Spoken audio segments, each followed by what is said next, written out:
آپ جہاں بھی ہوں، کامیابی اور خوشی آپ کے ساتھ ہو۔ اپنے میموئرز کے 34ویں 34th ایپیسوڈ میں 26 اپریل 2023 آپ کو خوش آمدید کہتا ہوں۔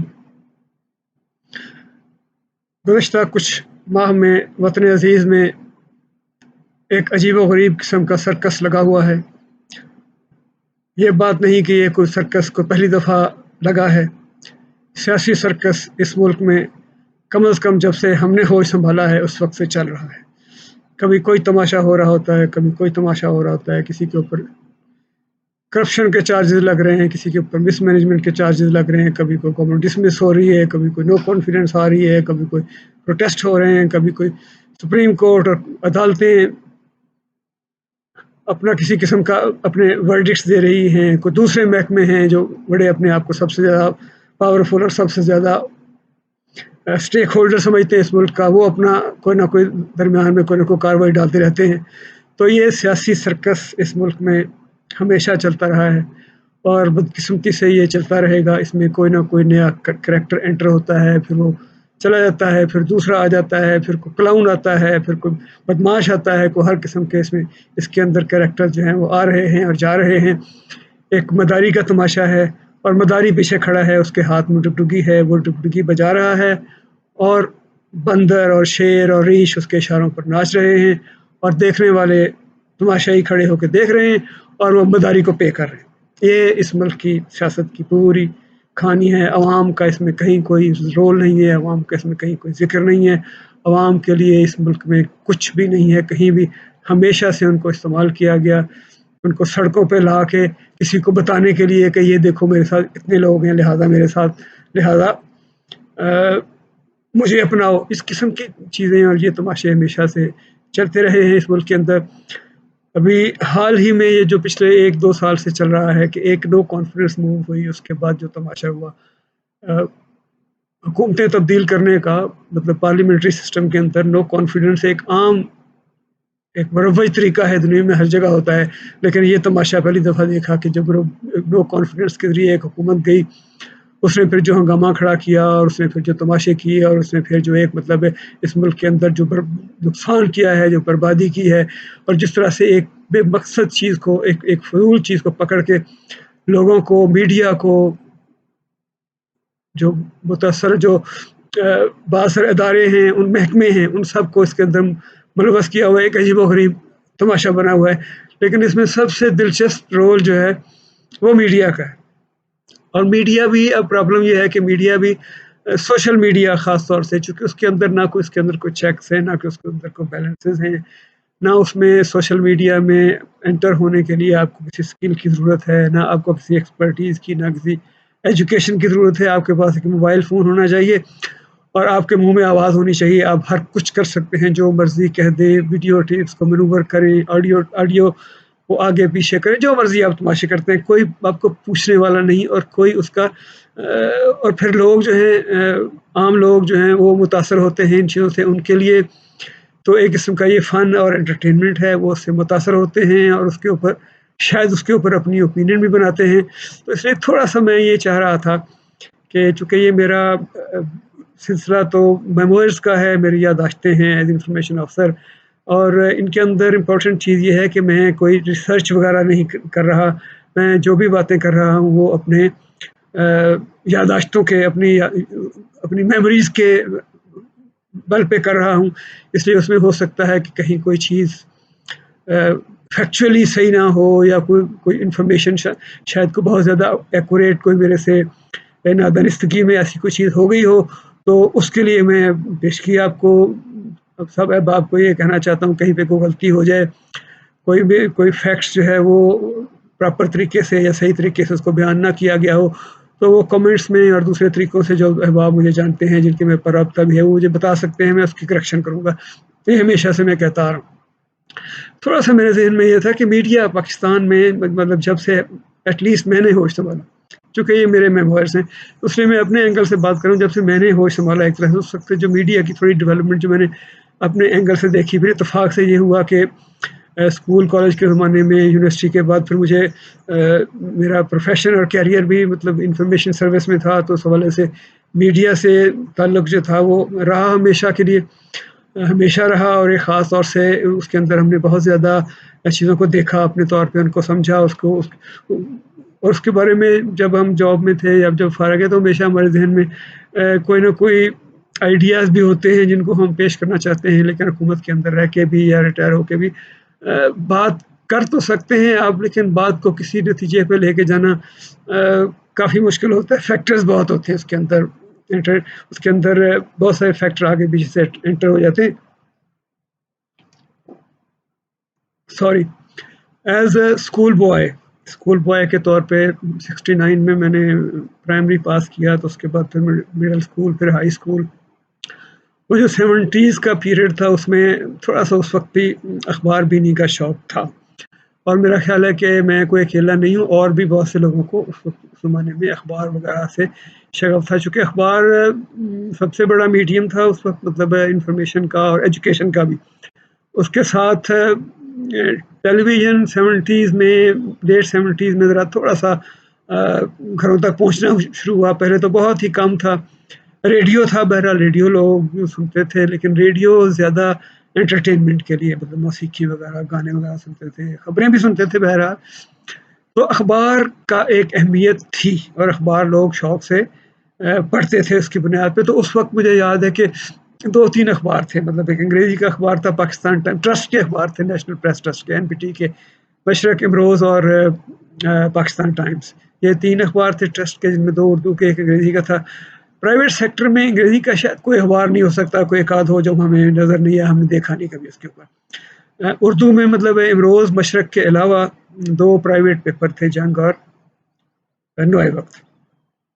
تو ایک قسم کا بڑا سمپل قسم کا اور بڑا سیدھا سادہ میڈیا تھا پاکستان، اس میں کوئی پیچیدگیاں نہیں تھی. بعد میں 70s میں جب ضیاء الحق نے مارشل لا لگایا، اور اس کو تھوڑی ضرورت محسوس ہوئی کہ میڈیا میں کبھی کبھی، کیونکہ جنگ نوئے وقت میں کوئی چیز کبھی کبھار کوئی نہ کوئی چیز چھپ جاتی تھی. پھر اس کے بعد جب ارلی 80s میں 2 انگریزی اخبار آ گئے، دی مسلم اور فرنٹیئر پوسٹ. وہ بڑے ہارڈ ہٹنگ اخبار کے طور پہ متعارف ہوئے. ان کے ایڈیٹوریل، ان کے آرٹیکل وغیرہ، وہ مارشل لا کو اور اس سے متعلقہ چیزوں کو کرٹیسائز کرتے تھے، اور اس کے اوپر وہ تھوڑا بات کرتے تھے. پھر اکانومی، اور پھر دوسرے پھر انٹرنیشنل ریلیشنز حوالے سے، چونکہ پاکستان ایک افغان وار میں اس وقت ملوث بھی تھا، تو اس وقت وہ بات کرتے تھے. تو ضیاء الحق صاحب نے ضرورت محسوس کیا کہ جو مین سٹریم میڈیا ہے اس کو کاؤنٹر کرنے کے لیے ان کو لوکل اور ریجنل پہ چھوٹے پیپرز کو فروغ دینا چاہیے. تو انہوں نے بے شمار جو تھے کئی چھوٹے پیپر جو پہلے بھی تھوڑے سے شائع ہوتے تھے، ان کو بہت انہوں نے اسپانسر کیا، اور ان کے لیے کوئی اشتہاروں میں کوئی 25% ایک کوٹا بھی مقرر کر دیا. تو وہ چونکہ وہ کمزور اخبار تھے ادارے کے طور پہ، کو بہت بڑا ان کا نہ ان کی کوئی فائنینشیل ان کی کوئی پوزیشن تھی، نہ ان کے اندر کوئی اور ایسی اسٹرنگ تھی، تو اس لیے ان کو انفلوئنس کرنا اور انفلوئنس کر کے ان سے اپنی مرضی کی، اپنی پسند کی چیزیں لکھوا لینا یا چھپوا لینا، وہ کوئی زیادہ مشکل نہیں تھا. سو ضیاء الحق صاحب کا جو رجیم تھا، وہ چونکہ ایک ریپریسو رجیم تھا، وہ مطلب ڈکٹیٹرشپ تھی، ماشاء اللہ تھا. تو اس میں ان کو میڈیا کو اپنے قابو میں رکھنے کی ضرورت تھی. تو بڑے پیپروں کو بھی قابو کر لیتے تھے، چھوٹے کو بالکل انہوں نے پھر قابو کرنا شروع کر دیا. پھر جب 88 میں ضیاء الحق صاحب کی شہادت واقعہ ہوئی، اللہ تعالیٰ نے ان کو شہادت سے سرفراز کیا اور نوازا، اور اس ملک کے لوگوں کے اوپر بھی اتنا بڑا احسان کیا. تو اس کے بعد پھر پیپلز پارٹی کی حکومت آئی. مطلب میں یہاں پہ کہنا تھوڑا سا میں یہ چاہ رہا ہوں کہ پاکستان میں پچھلے مطلب ہے کہ سالوں میں، جب مطلب 70 سے آپ اگر شروع کریں تو 40-50 سال کی جو پالیٹکس ہے، 2 پارٹیاں بڑی پارٹی کے طور پہ سامنے آئی ہیں، پاکستان مسلم لیگ اور پاکستان پیپلز پارٹی. اور آنیسٹلی ان دونوں کا ایک اس ملک میں اس کی سوشو اکنامک ڈیولپمنٹ میں ان کا بڑا رول رہا ہے، انہوں نے اپنا رول پلے کیا ہے. اب یہ جو نئی PTI آئی اور اس وقت یہ ایک تھیوری انہوں نے دی کہ جی ایک تیسری پارٹی ہونی چاہیے، چونکہ دونوں کرپٹ ہیں اور یہ نااہل ہیں، انہوں نے کچھ نہیں کیا. تو اس لیے تو یہ پاپولر تھوڑا سا نعرہ کیا گیا، اس کے پاپولر کرنے والے اور اس کو پروپیگیٹ کرنے والے، اس کو فارورڈ کرنے والے وہ کون لوگ ہیں، وہ ہم سب کو پتہ ہے. تو یہ اس لیے میں تھوڑا سا یہ بتانا چاہ رہا ہوں کہ پیپلز پارٹی اور PMLN پیپلز پارٹی کا جو سوشل ڈیولپمنٹ ہے اس کے اندر جو رول رہا ہے، تو میڈیا کی ڈیولپمنٹ میں پیپلز پارٹی کا رول ہے. 80s میں PTV کا ایک ہی چینل تھا، پاکستان ٹیلی ویژن. جب 88 میں بے نظیر کی حکومت آئی تو اس وقت انہوں نے پہلی دفعہ ایک دوسرا چینل PTV. یہ بہت کم لوگوں کے پتہ تو ہوگا، لیکن کسی کو یاد نہیں ہوگا، اس لیے کہ پیپلز پارٹی کو اگر آپ کہیں کہ اب یہ کہنا چاہ رہے ہیں کہ میڈیا کی ڈیولپمنٹ میں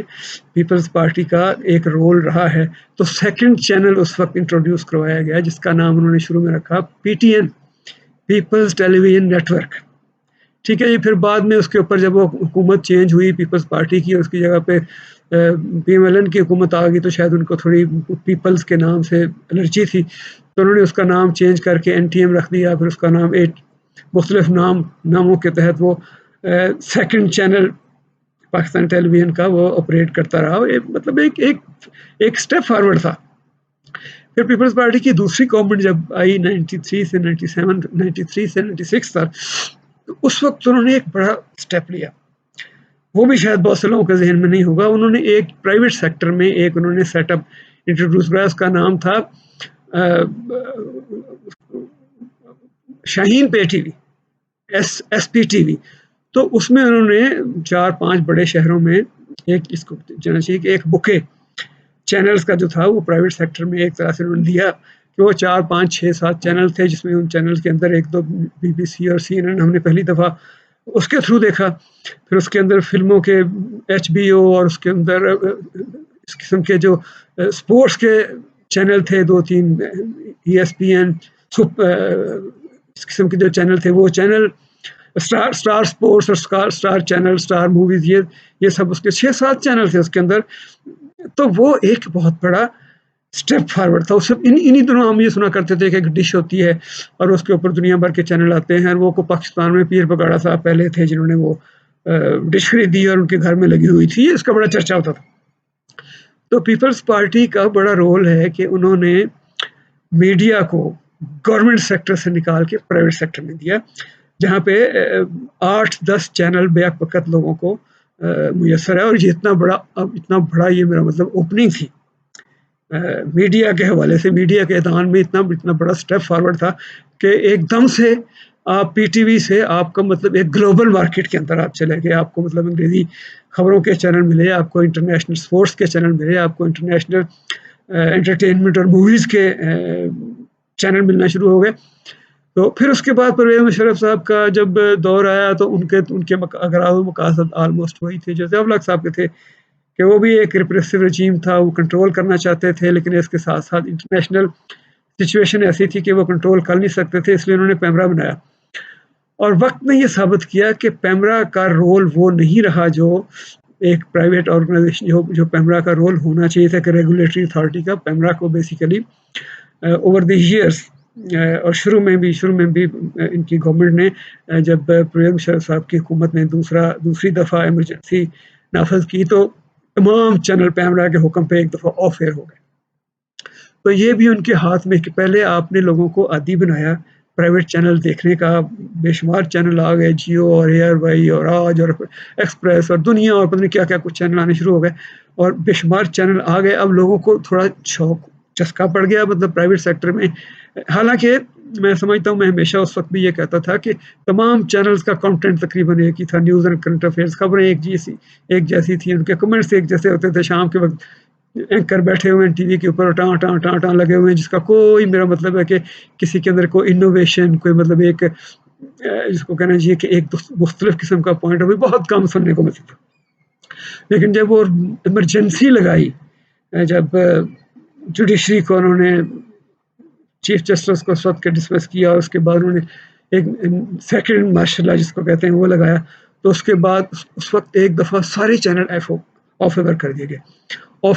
گئے. چنانچہ ثابت یہ ہوا کہ وہ پیمرا کو بیسیکلی جس کو کہ میڈیا ڈیولپمنٹ کا ایک انسٹرومنٹ ہونا چاہیے تھا، وہ میڈیا ڈیولپمنٹ کے انسٹرومنٹ کے طور پہ اتنا زیادہ اس نے کام نہیں کیا جتنا کام اس نے میڈیا کو کنٹرول کرنے کے لیے کیا. اور پھر اب آہستہ آہستہ 2010 کے بعد اب آ گیا سوشل میڈیا. اس کے اندر تو آپ کی جو ریسورسز کی جنگ ہے ساری، جس پارٹی کے پاس یا جس گروہ کے پاس یا جس محکمے کے پاس پیسے زیادہ ہیں وہ ہر قسم کی سوشل میڈیا کے اوپر مینوورنگ کر سکتا ہے، ہر قسم کا جھوٹ سچ بول سکتا ہے. اور نارملی لوگ ایک جو انٹیلیجنٹلی تیار کی گئی ویڈیو اور آڈیو میسیجز ہیں اور جو مطلب اس قسم کے میسیجز ہیں، اس قسم کی جو پروپیگنڈا ہے، اس سے لوگ متاثر ہوتے ہیں. ان کی لینگویج جس طرح سے آپ یوز کرتے ہیں، پھر آپ ویڈیوز کو جس طرح مینوور کر لیتے ہیں، پھر آپ فیکٹس کو جس طرح ڈسٹارٹ کر لیتے ہیں، تو وہ سارا کچھ مل ملا کے اس وقت جو میڈیا ہے وہ تو ایک ایسی قسم کی مخلوق ہے کہ اس کے اندر ایک ایسی چیز ہے جس کا نہ کوئی سر ہے نہ کوئی پیر ہے، جس کے اوپر کسی چیز کے اوپر آپ ریلائی نہیں کر سکتے. لیکن اس کے ساتھ ساتھ اس کا بہرحال پرائیویٹ میڈیا کا بھی اور سوشل میڈیا کا ایک بہت بڑا رول یہ ہوا جو آگے چل کے مجھے یقین ہے کہ وہ بڑھے گا. اس کا پازیٹیو پہلو ہے اور بہت زیادہ پازیٹیو پہلو ہے. وہ یہ ہے کہ آپ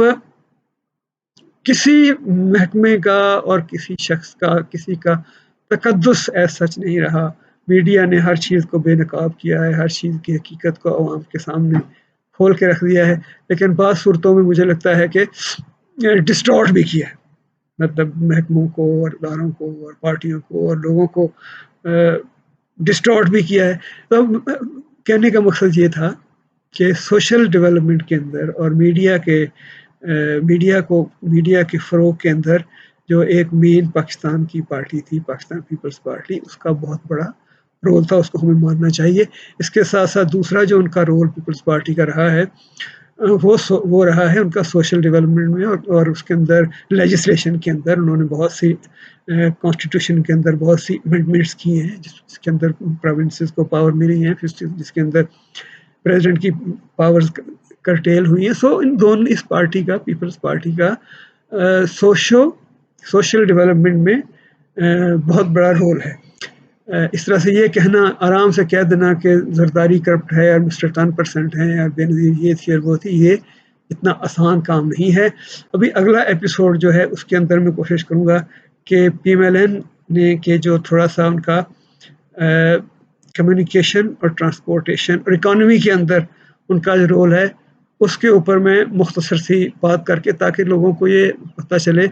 کہ پولیٹیکل پارٹیز جو ہیں وہ مطلب اس طرح سے نہیں ہوتی کہ ان کو آپ برا بلا کہیں یا ان کے لیے آپ یہ سوچیں کہ جی اب